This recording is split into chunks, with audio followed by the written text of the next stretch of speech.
My name is Luke Robinson. I'm a manager of the modelling and engineering area within operations department at AEMO, who operates electricity, gas systems and markets across the east coast and southwest corner of Australia. AEMO is at the forefront of the renewable transition with an ambitious goal to operate the NEM, which is the East Coast system, up to 100% renewable energy by 2025, an increasingly greater number of periods thereafter. Other system operators, including those that are participating in the Global Power System Transformation Consortium, have similar goals and ambitions to help enable the transition. The objective of this session is to explore the changing nature of system disturbances as the power system transitions, and there's significant learnings, as I'm sure you'll hear from each of our speakers. We have three very accomplished speakers from the Austrian Power Grid, the Australian Energy Market Operator, and also China Electric Power Research Institute talking today. I hope that these insights and the learnings from the events that are going to be discussed will provide food for thought, enable us with an opportunity to discuss how we can enable a smooth and successful transition to higher levels of renewable energy and inverter-based resources globally. We do have, as Charlie mentioned, around 30 minutes for discussion at the end, so please do think of questions throughout the speakers' presentations.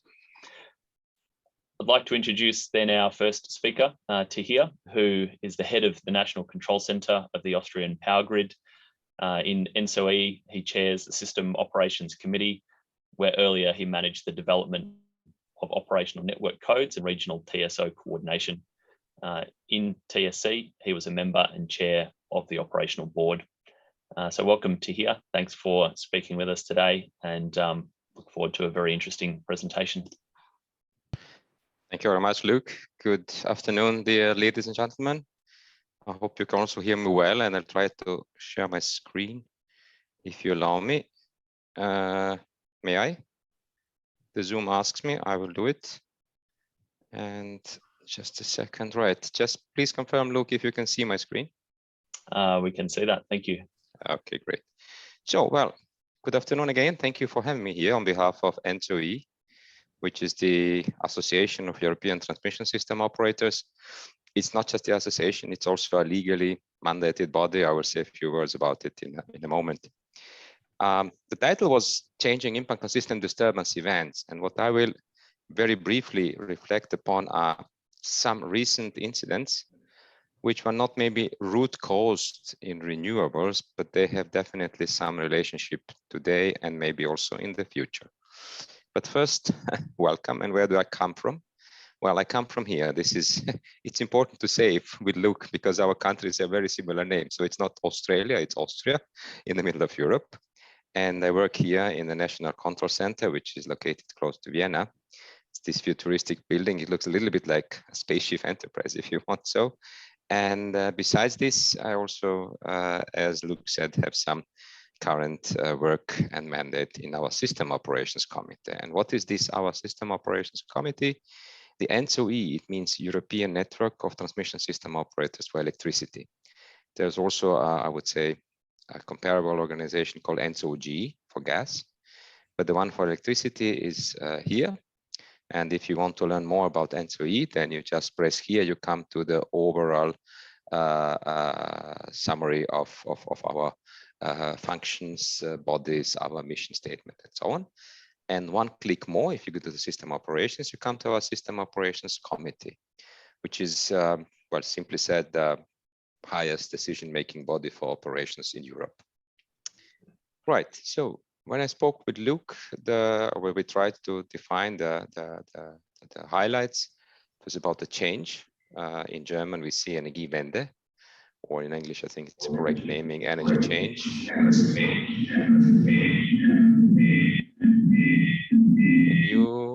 Oops, thank you. I hope it was not me, I just don't want my microphone. And in relation to this, how, maybe to try to reflect very briefly how this energy change, renewables, volatility, and so on interferes with incidents or not, and then about a few lessons learned and recommendations. Right, the change, the energy change in Europe, I think it's worldwide. It's already maybe for about 15 or 20 years in my country, in Austria, we have been renewable for many, many decades. As a matter of fact, Austria is one of the countries in Europe where electrification started with hydro. After Norway, we are the country with the highest portion of hydro generation in our energy mix. The size of Austria, just for you, maybe is approximately like a little bit smaller than Belgium or Netherlands. Our peak load is about 12,000 megawatt. We have about quite high installed capacity of about 26,000, of which one large part is for pump storage, then comes wind and so on top of it. So Austria is maybe a little bit more renewable than the rest of Europe, but you see here the European development over the past 15 plus years for transportation, for heating, cooling, and of course for electricity. It's growing. It's growing steadily. And this has led to, these numbers are just some references. The last slide I have is if you wish to have some links and so on, because time is limited, we can't go into all the details. So this growth has finally led 3 years ago to so-called European Green Deal. In Europe, as maybe some of you know, we have maybe different than in other parts of the world, quite, I would say, streamlined legislation and legal regulatory framework. And there are so-called energy, electricity legal packages, but there are also this kind of strategic papers, goals, and this is actually the whole program. It's about increasing the climate ambitions up to 2050. It's all about, of course, reducing CO2, but it's also involving industry, building zero pollution ambitions, and so on, so on. And this is something what has been initiated before the 24th of February. And I'm deeply convinced that with this current situation, with war in Europe, as you unfortunately know, I think we will see really a real boost of renewables, which we couldn't have imagined maybe 3 or 4 weeks ago. It's just the fact I think we will see in the next weeks and months growing. So where we are, I mean, it's the biggest synchronous area in the world. Just on the 16th of March, we have started a synchronous operation with Ukraine and Moldavia. This is actually a 5 years already ongoing project for synchronization with these two TSOs, control areas, since 2017. Due to the current situation and war, Europe has been asked by Ukrainian TSO, Ukrenergo, and Moldavian Moldelectrica to synchronize a bit earlier. Otherwise, it would have happened maybe in approximately 1 year's time. And this is what we did. We were able to do so because of already done most of the studies, stability, and so on, so on. But this is just a new, I would say, part of our synchronous area. It includes already Turkey. I'm just going a little bit clockwise. And then on the other hand, you have also synchronization of Morocco with Spain. And then I would say the big rest, of course. So it's one part of Denmark and the whole of continental Europe. This has all started quite a long time ago in 1950s, where 7 countries, Italy, France, Germany, Belgium, Netherlands, and Luxembourg, and Austria and Switzerland started this synchronous operation. Why I mention it, because it's also relevant for the incidents I will show in a second. We have something, I would say, a little bit different than you find. I think I know a little bit about the British system when I used to work 30 years ago or so. Also a little bit about the States. We have this quite unique load frequency control with 3 levels, 3 speeds, 2 automatically driven ones, and 1 manually driven. And I would say a unique thing is that this fastest one, so-called frequency containment reserve or primary control, really covers the whole of synchronous area. It accounts for up to 3,000 megawatt. It's a common mode failure of 2. Thank you. It accounts for a common mode failure of 2 largest units, assume 2 nuclear plants, so 2 times the 1,500 megawatt. And this is the reserve which is coming completely to the grid if a deviation of frequency is up to 200 millihertz. And then there are some further measures and so on, but immediately and each country gets a certain portion of it according to its load and generation and so on. But immediately when this is exhausted, for example, for Austria, it's rather, I would say, medium country. We have about 70 megawatt plus minus. Then we have another obligation towards the community, a so-called frequency restoration reserve. It's a secondary control, and it's also automatic. However, this is nationally driven. This signal for this goes spreads throughout the synchronous area. And the secondary control, as we used to call it in the past, or today we call it frequency restoration reserve, is really bound to my control area borders. And it is calculated by a empirical, I would say, formula. We have, for example, in Austria, plus minus 207 megawatt. Plus, we have everybody of us. So German TSOs, French, Spanish, everybody has also to cover for the largest generation unit you might lose in your control area. And then we have this manually activated reserves, which could be scheduled or directly activated. Don't bother with all the details. I suppose most of you know the principles. If not, this reference number 3 describes it quite well. It's one part of legislation in Europe. It's really legislation. I mean, it's not just a grid code. It's a regulation 1485 from 2017, which is called System Operation Guideline. But if you like electricity history, then you might find in the reference number 4 at the end, a little bit of the story from the late 50s when this all started. Why I mention this? Because this low frequency control is really of paramount importance for our daily business, for our disturbances, but also for our survival throughout the incidents. We have had one comparable incident of this size on the 4th of November 2006. And fortunately enough, nothing ever since in that size. And then there was on the 8th of January 2021, last year, just a little bit more than 1 year ahead, the second largest separation of synchronous area. I hope you see my laser pointer. Luke, do you see my laser pointer? I hope you do, yeah? Yes, we can see that. Yeah, Thanks. all right. So there was a sequence of events. I point you to the reference number 5. I mean, we don't have time to talk about the details.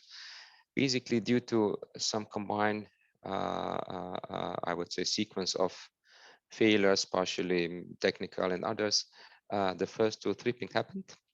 And then 14 lines and transformers were tripped out within a very short time. And the frequency in the southern part was an over frequency, obviously, and in the northwestern part, it was this larger part up there, went apart. It took just 1 hour to synchronize it back. And again, this is this really advantage of this kind of low frequency control, that every control area within a synchronous area has this certain autonomy. So both in terms of disturbances, and especially when you are synchronizing the whole of Europe back, everybody of us has certain duties and obligations to fulfill in order to bring the frequency, in this case, together. Again, you can find quite exhaustive description of the whole procedure and process until we reached finally the synchronous operation in this reference number 5. Just for your information, we have 2 special TSOs. One is a TSO called Amprion in Germany, and another one is called Swissgrid in Switzerland. Why special? They are so-called coordinating TSOs, or coordinating north and south. So approximately the Swissgrid coordination covers approximately this part, and the Amprion, the upper one, includes now Ukraine and Moldavia. What is their duty? Well, they are frequency monitor in the first line. Obviously, there's a number of normal operational and other measures which need to be coordinated, and there is the duty of these 2 TSOs to help this, also to play the role of frequency leader. Frequency leader in this particular case is the TSO which takes over the frequency control in an island before we move to low frequency control, etc., etc. But this incident revealed some topics of special interest concerning steady state security, and better to say, keeping up with standards we are supposed to. Stability, and especially angular stability. We have detected, I mean, if you have a look the European grid, you see that this part of the grid in the southeastern part is not very dense. I think it's just intuitively one can well imagine that there are long transmission paths. And even though this was not the root cause of this incident, in times of renewables, when there is really wide area, heavy continent-wide flows, the angular stability becomes an issue. And if you read it in our report, you will see it is even more an issue that I and some of other experienced guys around here believed it could be. As a matter of fact, the second tripping already has brought the angle over the triplet beyond or close to 90 degrees. So it was basically started as an incident, as an overload, and so on. But eventually it was no way back due to stability. Then the grid inadequacy. This is always an issue. This is my last slide in a few minutes. And finally, again, not the root cause in this particular incident, but we recognized that security analysis. We have in Europe something which is called regional security coordinators. Those are the companies we as TSO own. There are 6 of them, and we use them to provide certain services. One of them is merging individual grid models into the common grid model for the whole of Europe. We have all, not just the continental Europe, but including Scandinavia and Irish part, and also Great Britain, of course, and Baltic states in one load flow base case merged together for every hour, but also on different time scales. And then on base of this, they perform for us operational security analysis for operational planning, and also some other services like calculation of capacities and so on. So this regional coordination is not in this part of Europe, southeastern part, as it should be for reasons of legal framework. The countries out of European Union do not have the same provisions for the TSOs as those which are in European Union, which is Romania, Bulgaria, and Greece. And this was one of the topics identified here. The second incident, or the second one I would have mentioned, is similar, even though not that widely spread, separation of continental Europe synchronous area on 24th of July. There, the root cause was actually the very big forest fires in Pyrenean mountains between France and Spain, which after a few hours were not, as a matter of fact, reported in due time to the TSOs in charge. So it led to loss of several AC lines and then one DC line, so that basically Iberian Peninsula and a small part of RTE, or French system, remained connected with an under frequency, and quite a heavy one. And the rest, I must say, my colleagues in the control room, when we were talking later on, we almost didn't even notice it here. We have, however, something in Europe which is called awareness system, which every TSO has and can identify these counterparts. So on top of the previous topics, additional special interest concerns this communication of environmental hazards, system defense with special protection schemes, coordination with DSOs, and fault threat through for all. So Here, just noting concluding, you've got just a couple of minutes left. Yeah, I'm finishing. So just to summarize these lessons learned, focus on island operation and black stack capability, availability, evenly distributed and supplied by all. There should be no exemption of renewables today and not even in the future. So it means that they will have to participate not just in ancillary services, new ones, but also in restoration services. Whereas for stability, you all know about artificial inertia and so on, but there will be probably no good replacement, but synchronous machines. I said already, this timely information to TSOs and fault threat through capability, especially for the generation on the distribution level. This has shown to be an issue in the second incident I've presented very briefly. For renewables, I think it goes without saying, as we will have almost purely renewable generation in next years, there should be equal and non-discriminatory treatment. Ancillary services also by renewables, and support schemes which do not, which are, I would say, have some key features, market friendly and so on. We have in Europe these regional national schemes under the global goals, and there shall be no compromise in terms of operational security. Finally, to summarize, there is indeed one underlying tool in a toolbox for renewables integration, and it is the grid infrastructure. And we will need to build really a huge, now, today, even more than maybe we thought some short time ago, a huge amount of infrastructure to accommodate these boosted renewables in Europe. I'll skip over these 3 slides because Luke told me time is not enough. You have some examples from Austria to see where we are heading to. How do we do intraday trading of differences in wind forecast and actual wind production? And how do we see the Austria with the huge pump storage? I told you we have about 25,000 installed capacity, of which 7,000 turbines and 4,800 pumps. For a country like Austria, it's huge. It's all this in this western part of the Alps. So this is the list of some links if you wish to read, and thank you for your attention. Thanks very much, Tahir. Certainly a very interesting presentation. And I'll ask people in the audience just to hang on to some discussion questions at the end. I'll move us along to Callan Masters, who's the manager of AEMO's Grid Performance and Integration team at AEMO. As part of his role at AEMO, he's responsible for investigating and reporting on major events in the national electricity market. Prior to joining AEMO, Callan spent 7 years as a senior authorised person, substation engineer and power system designer involved with the specification of equipment, protection and system studies at National Grid in the UK. Over to you, Callan. Thank you, Luke. Thanks for the introduction, and thanks everyone for inviting me to come along and present to you today. So I'm going to be talking about an incident that happened in South Australia on the 14th of March 2021. And the incident involved the curtailment of DPV.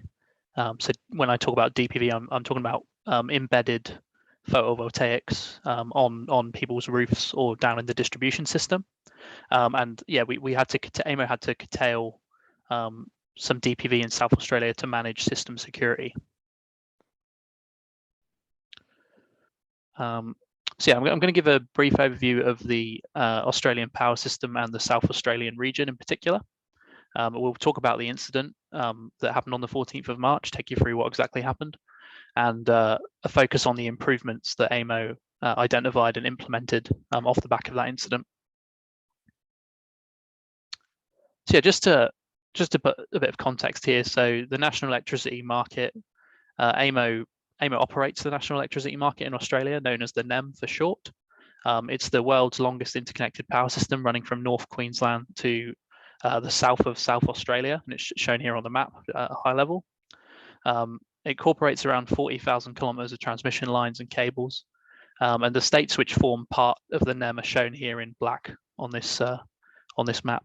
And some of the major cities are also highlighted in purple. Now, the NEM is operated as a single market with different regions inside the NEM, connected via interconnectors. And as shown, not all of the states are directly interconnected to one another. And some only have a few interconnectors between them and their neighbouring states. So, for example, South Australia only has one HVDC link and 2 AC lines connecting it into Victoria, and it has no direct connection to New South Wales or Queensland. As a bit of extra context, all Australian governments have now committed to a net zero economy for Australia by 2050, and the first step to that is a net zero energy system, and AEMO has a central role in collaborating with industry to achieve that. So focusing a bit more on South Australia in particular, so got a bit of a zoomed in view here of South Australia with the 2 interconnectors picked out there. So you've got the Murray link at the top, which is a single HVDC link rated to around 200 megawatts, and the Hayward interconnector, which is 2 AC circuits rated to around 500 to 600 megawatts each, both connecting South Australia to Victoria and the rest of the NEM. Callan, do you mind moving your mic slightly away from your mouth? Just avoid a little bit of noise that's coming through. Thank you, mate. Too close. Is that better, Luke? Perfect. Cool. So South Australia has approximately 416 megawatts of grid-connected solar, 2 gigawatts of grid-connected wind, and 1.8 gigawatts of distributed PV. and that distributed PV is growing at around 20 megawatts per month, so quite very significant. To maximum historical demand of around 3,400 megawatts and a minimum demand of just below 110 megawatts. That minimum demand happened recently, I think November 2021. We'll talk to that on the next slide briefly. To operate the South Australian system, there are minimum synchronous unit requirements that AEMO has put in place. And that they're also alongside some synchronous condensers we've got there.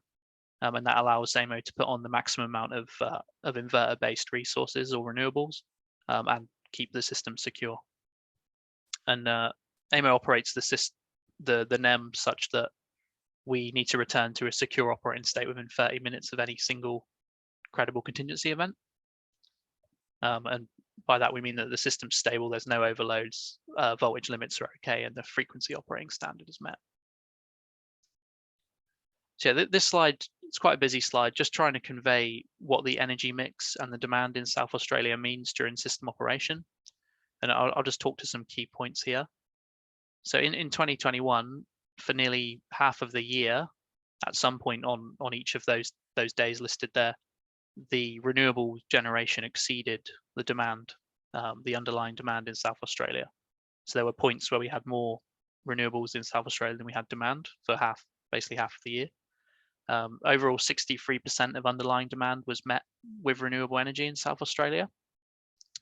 And yeah, just to focus on the all-time low on the 21st of November. So during that day, 92% of underlying demand was met by DPV, and we had a record operational demand of a record low of 104 megawatts in South Australia.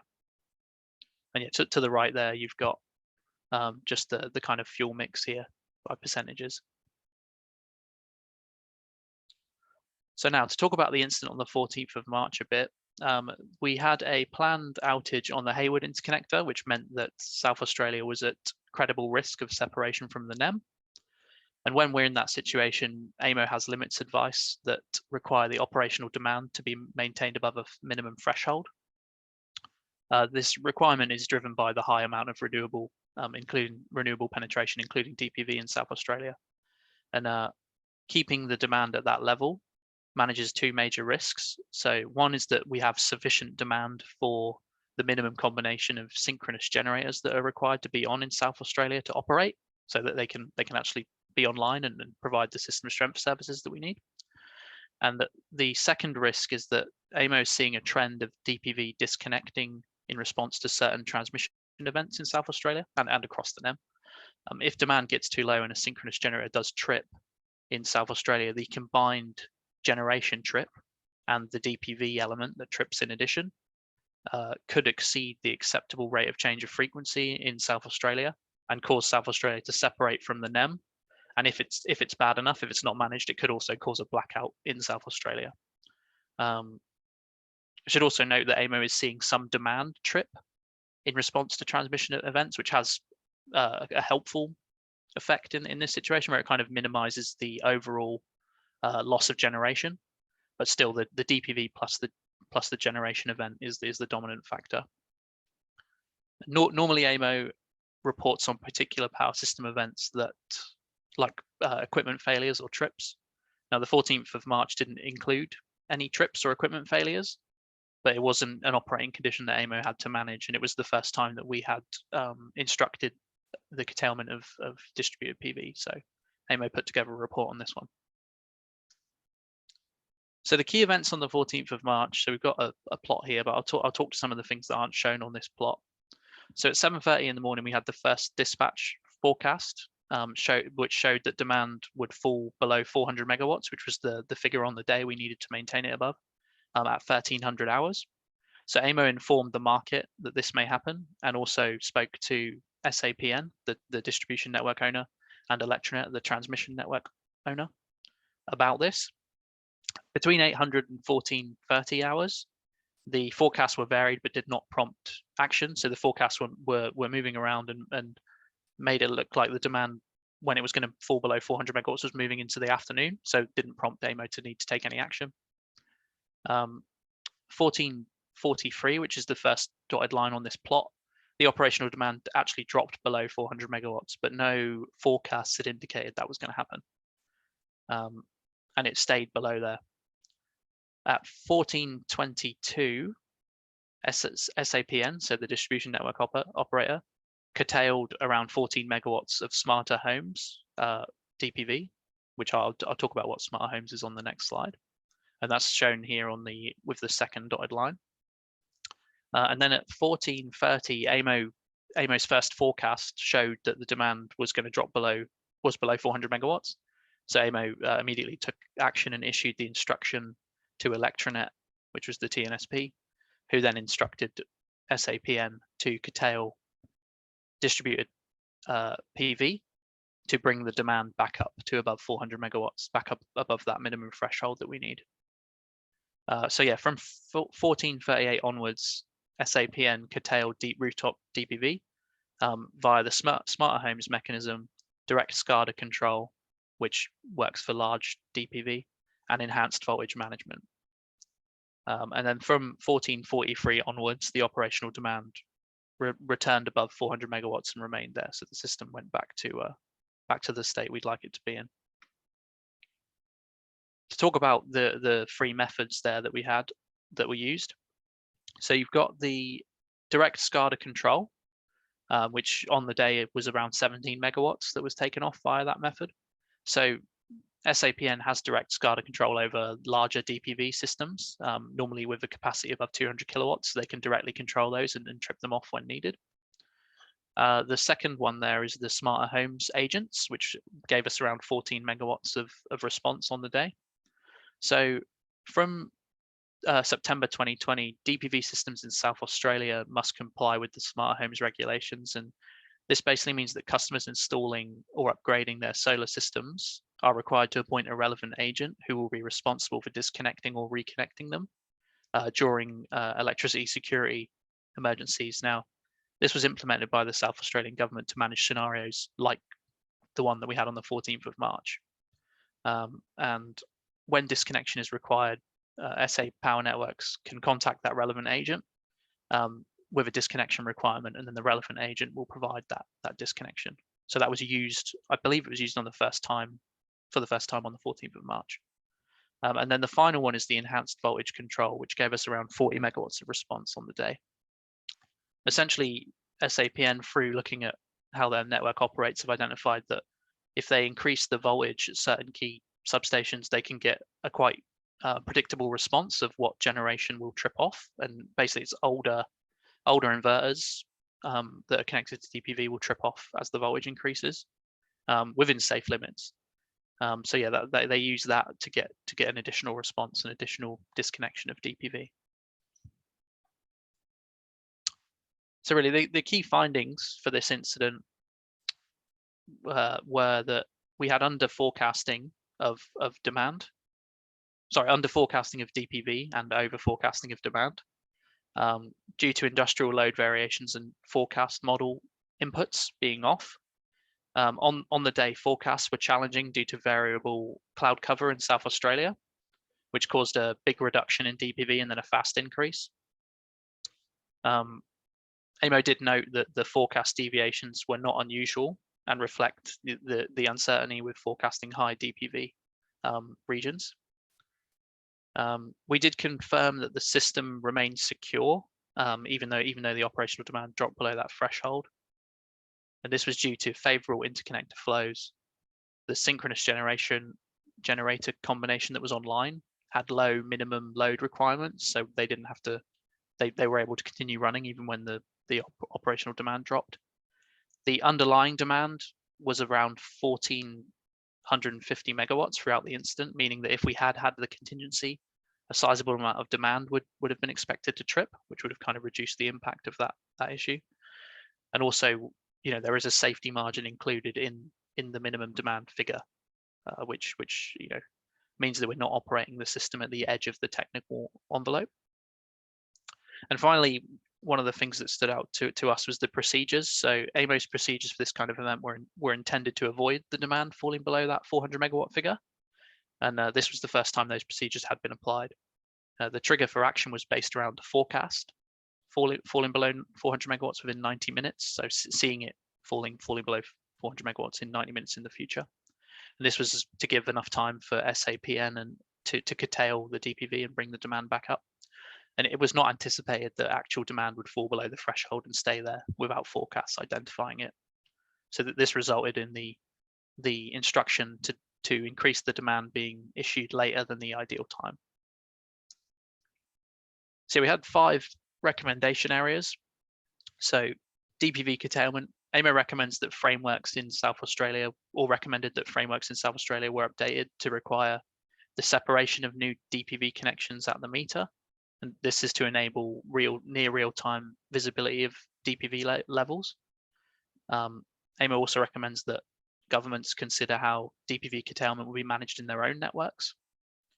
The minimum demand threshold that was a static number on the day has been replaced with a dynamic demand threshold, which manages the minimum generator loading required and system conditions and gives us a moving figure. And AEMO has also added a 100 megawatt buffer to that figure so that the instruction is issued earlier to take action. So it doesn't mean that we're going to take the action earlier. It just means the instruction gets issued earlier so that everyone who needs to act has the authority to act as soon as the demand drops below the figure that we need. The monitoring of real-time demand. So we've adjusted our procedures such that there are clear triggers for action linked to forecasts and also actual demand. And we've put in alarms and displays into the control room so they can see that easily and respond to it. And the forecast uncertainty is continuing to be worked on. So we've added the buffer, which will help with forecast issues as well. And AEMO is doing work in the forecasting space on how they improve their forecast of DPV and the kind of risks around that. There's 2 other incidents. Don't know if Luke's messaged me about time yet. I'll be brief. Just a couple of minutes left. Thanks, Callan. Okay. All right. I think this is the last slide, so that's all right. So on the 20th of August 2020, we had an Ararat Crowlands 220 kV line trip, which is just shown here on this diagram here. So which resulted in operation of a generator fast trip control scheme, and that caused 184 megawatts of generation to disconnect. Now, during the investigation for that incident, AEMO identified a 19 hertz voltage oscillation in the West Murray region, which is around where that trip had happened. They were not the result of the incident, but they were identified for the first time during that incident. And it's characterized by a non-persistent, poorly damped and irregular peak-to-peak voltage oscillation of up to 2%. AEMO is still investigating the cause of this incident and other oscillations in the region. It's still ongoing, and we're seeing different 17 hertz oscillations and other things picking up. And it's that area of the network has got a lot of inverter-based resources connected. So it's obviously it's interacting with their inverters, and we're seeing these oscillations. So we're still investigating that one. On the 11th of April, we had a single phase to ground fault on a 220 kV transmission line, which disconnected 3 Yongning power stations, which Yongning power station is a coal generator, and 6 wind farm collector groups. 4 wind farm collector groups, which was a total of 1,021 megawatts of transmission connected generation lost over 2 minutes. Now, during that investigation, AEMO noted that 70 megawatts of DPV had also tripped off. And the figure here on the 2 figures shown here are trying to show the disconnection rate based on proximity to the incident. So you can see that in zone 1, which is within 100 kilometers of the incident, and where you've really got the biggest voltage depression, we're seeing a kind of higher rate of disconnection or drop to 0 from the DPV that was impacted by the event. And then as you move further from the incident, zone 2, 100 to 300 megawatts, it drops off, and then at greater than 300 megawatts, you're getting very few kind of DPV units tripping off. And that was all I was going to cover today. I'll look forward to the questions that you guys have after the next presentation. Thanks very much, Callan. I'd I'm now pleased to introduce Dr. Yongning Qi. He's the Chief Engineer of Renewable Energy Research Center of CEPRI, the China Electric Power Research Institute, and serves as the Secretary of IEC TC 8/SC8A, which is Grid Integration of Renewable Energy Generation, and has done so since 2014. His research interests include modelling, control and integration and analysis of renewable energy generation. He was responsible for formulating the Chinese connection code for wind power and PV, and led several national level research projects with regard to renewable energy grid integration, offshore wind integration and system analysis. He was honoured with an Excellence Award in 2019 for that. Thank you for joining us today, Yongning, and please take us away. Yeah, thanks, Luke. Thanks for introduction. Can you hear me? Perfectly clear. Yeah, good afternoon and good morning, ladies and gentlemen. I'd like to say hello to everybody. And also thanks, Charlie, for inviting me to attend the SIG Spring Workshop, share my experience with all of you. Since 1 year ago, China started to accelerate the process of energy transition, aiming to realize the carbon neutrality by 2060, which plotting a more ambitious renewable energy future. And renewable energy will be growing more quickly than the previous expectation in China. With the growth of renewable energy capacity, the interaction between the large amount of renewable and the power grid are dramatically increased. The behavior is changing, the stability mechanism is changing, and the role of renewable energy in the power system is also changing. So more and more issues and accidents happen during the past few years also prove this tendency. So let's start from the renewable energy situation in China. By end of 2021, the total installed capacity of renewable in China reached 635 gigawatt, almost 50% is wind, 50% is it's a solar PV. So according to the present expectation, at least 50 terawatt wind and solar PV will be installed by 2060. In order to transmit a huge amount of renewable power to the load center, so I try to find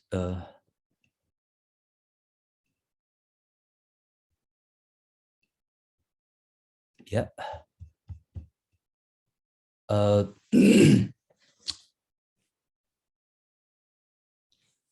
The UHVDC technology are widely used in China.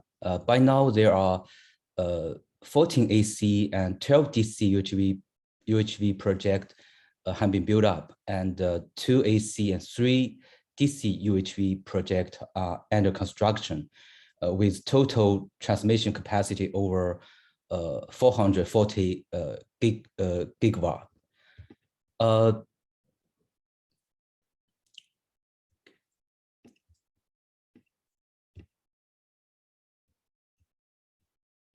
Here I would like to show you the longest UHVDC is from Xinjiang area to the southern part of Anhui province, with the transmission distance longer than 3,000 kilometers, and with the transmission capacity is 12 gigawatt.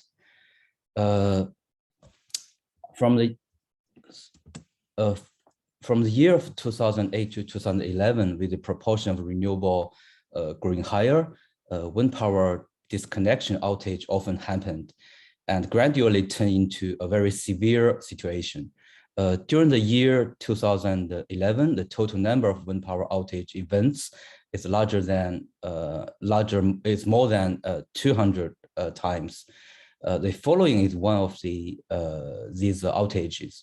On February 24, a three-phase short circuit occurred at it's a 220 kV level of transmission grid in Gansu province, causing a large amount of wind turbine tripping with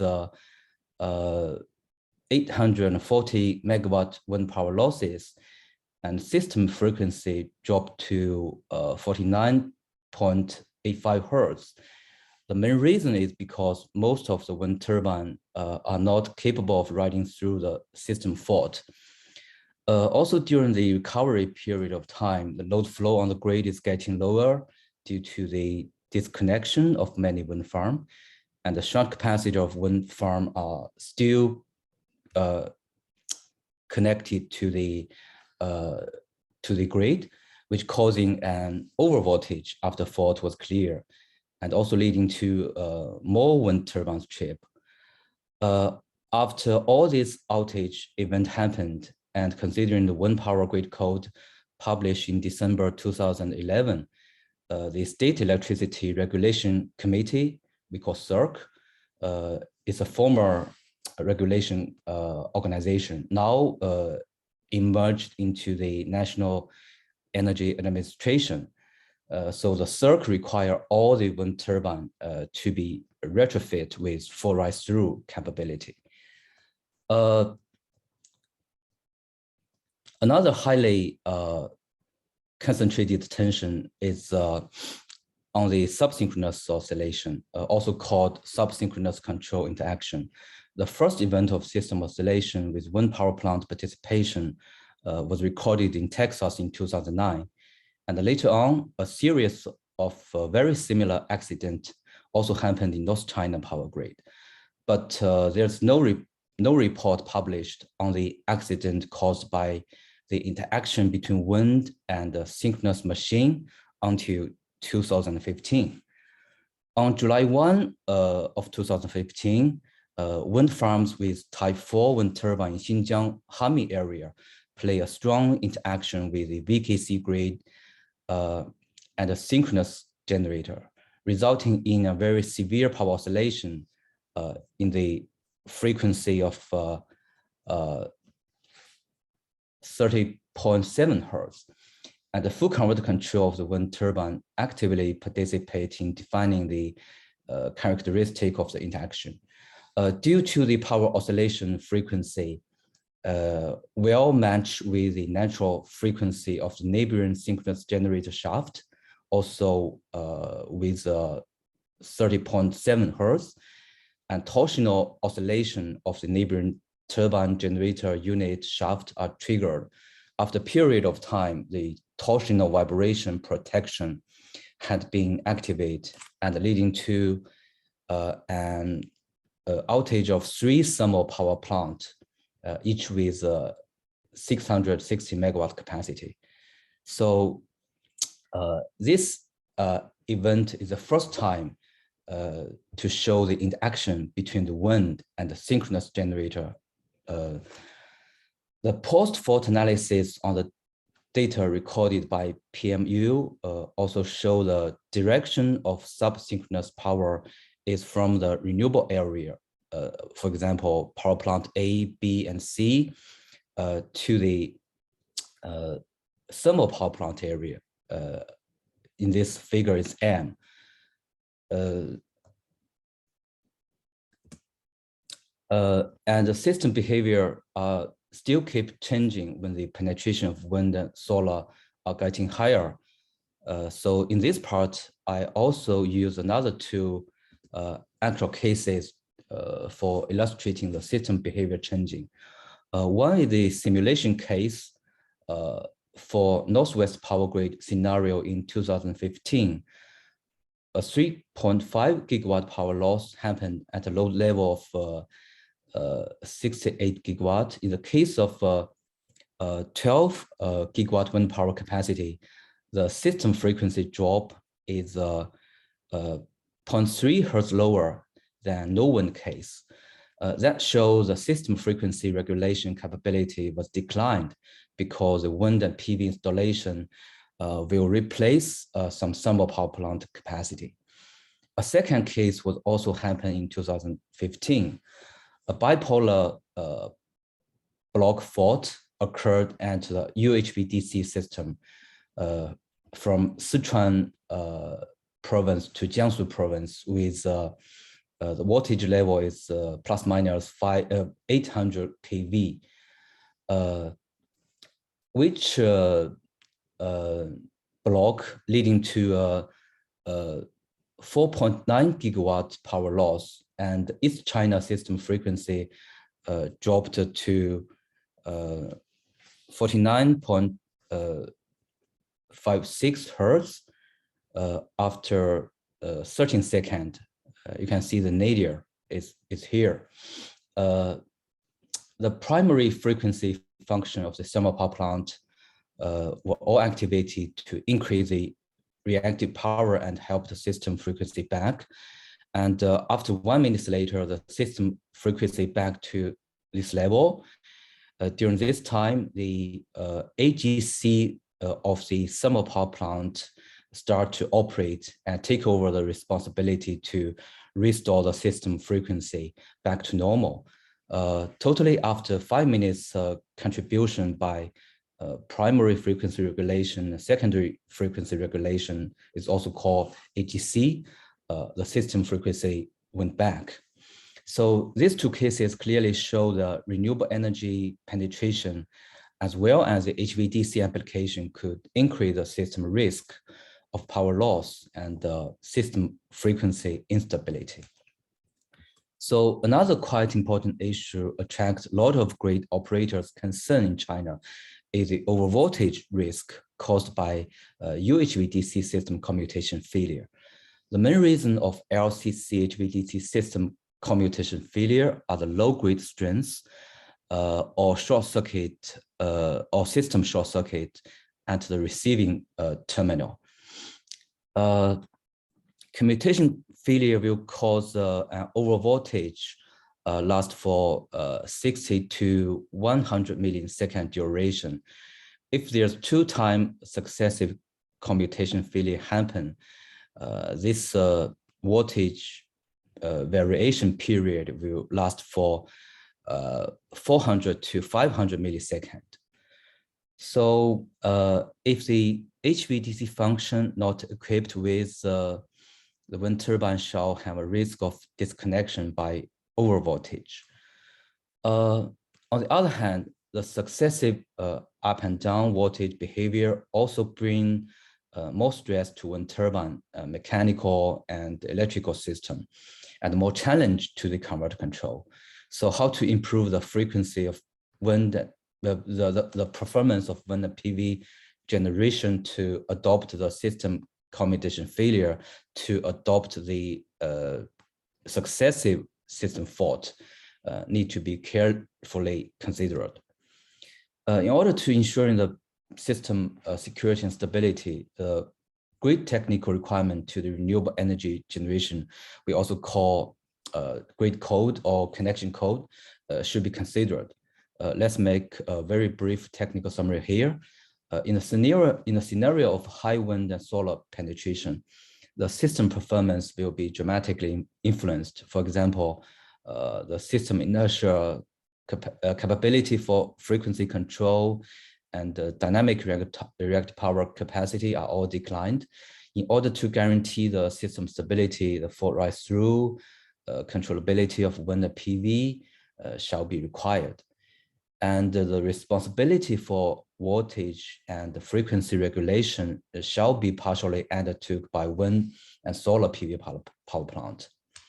The interaction between renewable power generation and conventional power system exacerbated. The synchronization scheme changed, stability characteristic changed. The new oscillation issue occurred more often.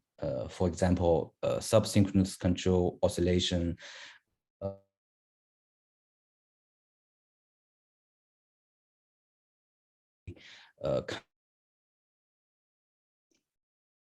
You seem, I'm not sure if it's just me. I think Yongning, you just froze for a sec, but we have you back.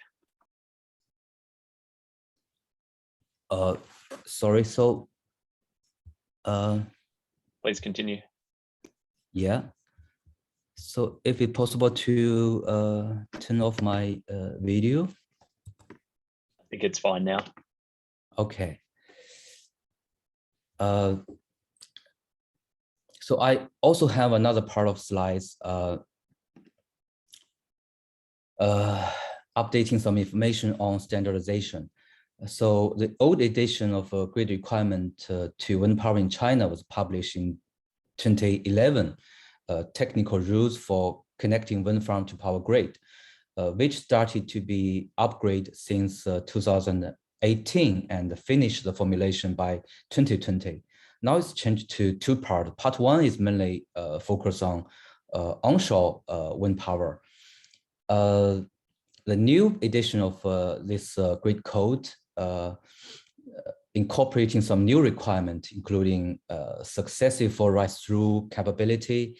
For example, if the voltage curve fall into this black area, the wind turbine and wind power plant are required to maintain on grid. It's also put forward some requirement on inertial response and primary frequency control capability. For example, it says wind farm shall be capable of participating system frequency regulation with sorry. Just if you could wrap up in about 1 minute as well, Yongning, that would be great. Yeah, like 6% up regulation headroom and 10% down regulation as a reserve. Finally, I also to show some activity in IEC. So S8A was established in 2013 with a focus on the impact of high penetration of renewable energy. So far, we have set up 8 working groups with a lot of topic for the technical report, for the international standardization were under preparation. So far we have 3 standards published and 7 documents still under preparation.